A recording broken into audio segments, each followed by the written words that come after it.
O Sudão, um país já marcado por décadas de instabilidade, mergulhou em abril de 2023 em uma das guerras civis mais violentas e esquecidas do século XXI. O conflito começou como uma disputa interna de poder entre duas figuras que até então haviam sido aliadas no comando do país. O general Abdel Fattah al-Burhan, chefe das Forças Armadas Sudanesas, SAF, e Mohamed Hamdan Dagalo, conhecido como Hemedti, líder das Forças de Apoio Rápido, RSF. Essa rivalidade, que inicialmente parecia apenas uma disputa política pelo controle do governo, rapidamente se transformou em uma guerra devastadora que arruinou a economia, desmantelou instituições e provocou uma das maiores crises humanitárias da atualidade. A origem do conflito remonta ao golpe militar de 2021, quando Burhan e Hemedti uniram forças para derrubar o governo de transição civil que havia sido formado após a queda do ditador Omar al-Bashir.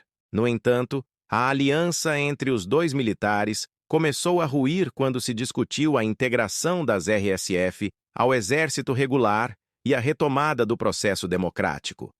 Hemedti, que controlava uma poderosa força paramilitar de dezenas de milhares de combatentes, temia perder sua autonomia, enquanto Burhan insistia em centralizar o poder nas mãos das Forças Armadas. A tensão explodiu em 15 de abril de 2023, quando confrontos violentos eclodiram na capital, Khartoum, dando início a uma guerra que se espalhou por todo o país. Os combates logo tomaram as principais cidades sudanesas. Khartoum, uma metrópole de mais de 5 milhões de habitantes, transformou-se em um campo de batalha urbano.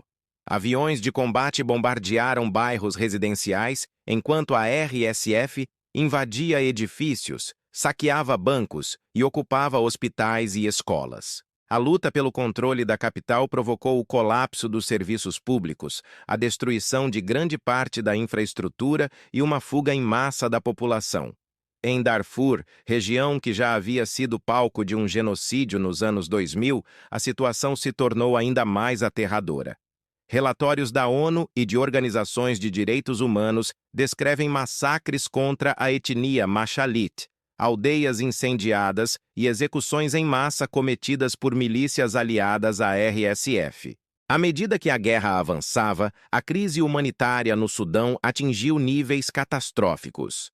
Estima-se que mais de 150 mil pessoas tenham morrido em decorrência direta dos combates, enquanto milhões enfrentam a fome, doenças e desnutrição severa.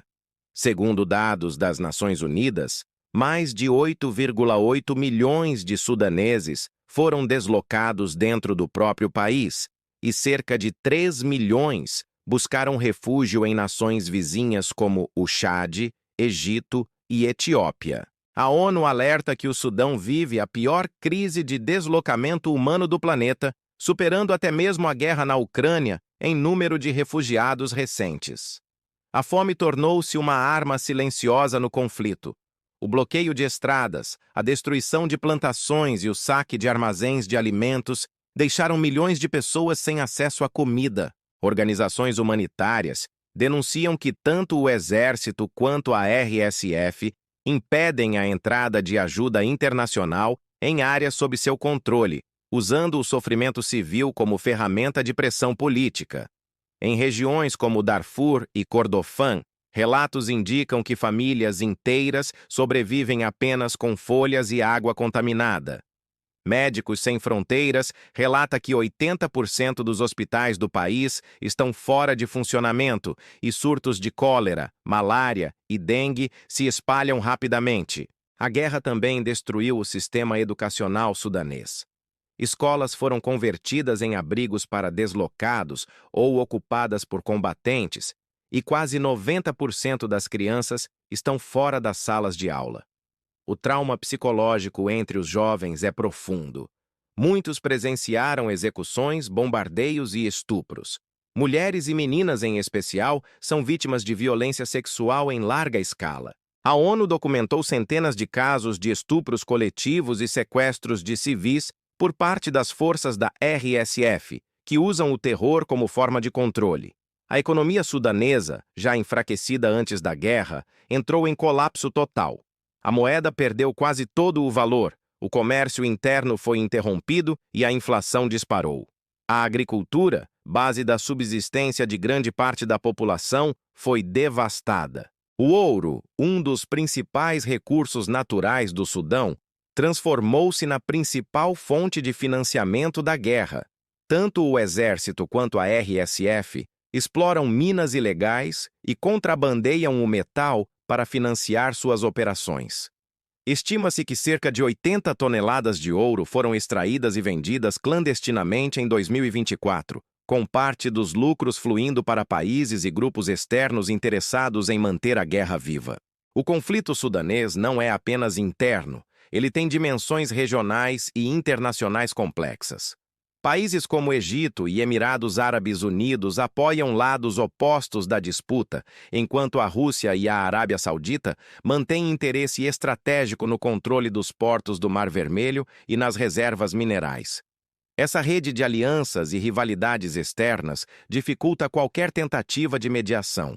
Diversas conferências internacionais foram realizadas em cidades como Jeddah e Addis Abeba, mas nenhum cessar-fogo duradouro foi alcançado. Cada trégua anunciada durou poucos dias antes de ser rompida, e as negociações frequentemente se transformam em novas disputas por legitimidade política. Com o passar dos meses, o país mergulhou em fragmentação total.